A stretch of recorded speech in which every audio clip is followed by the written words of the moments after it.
You are the one friend that I have that I think the moment I saw you cry the first time, it scared the shit out of me.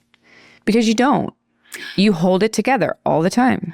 And maybe to my detriment. Yeah. You know, I'm probably like, I've been struggling a lot over the last 2 years with massive insomnia and anxiety. And I've always been a nervous Nelly, and I run high anxiety because I keep everything in. And that's what I'm trying to learn, is to let it out. But I've never been a crier. I've never been, much to my chagrin, on set. I don't cry easy on set.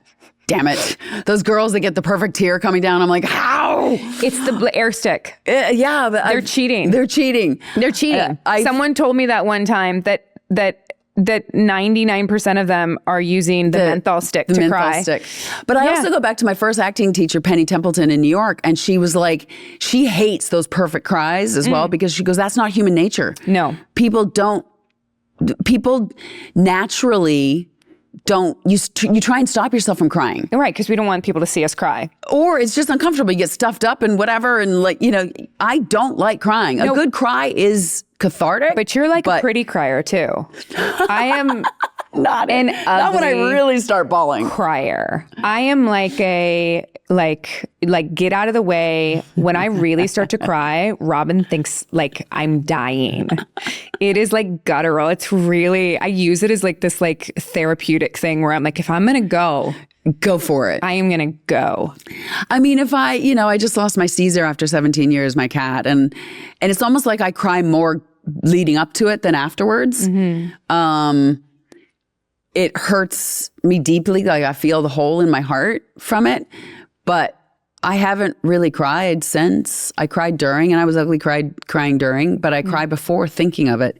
And, but yeah, I hold things in too much, I think, but I've just never been. And our friend Sandra, she said to me once at some point, she said, I can't remember what it was about, but she said something to the effect of, well, maybe now you can grieve properly. You can let it all out and you can have a good cry. I'm like, I just don't do that.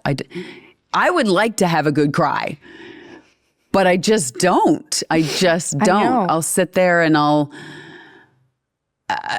don't know. I'll go for, I think nature's big for me. Like when I'm really going through things, and that's when it was really hard with my knee for the year that couldn't go out, which is maybe why I'm an anxious mess now, is because I didn't have that outlet of going on a tough hike or something.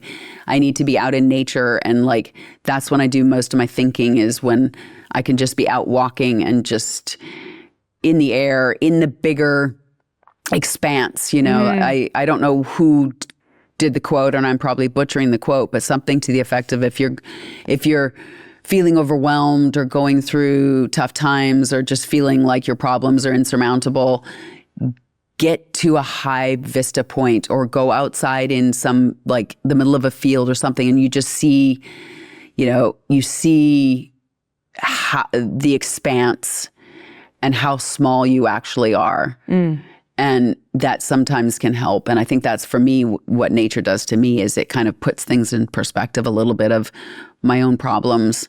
While they may be situationally huge, it tries to remind me to be present and be in the moment, and that there are other things out there, and there are bigger things out there, and I really am just this speck.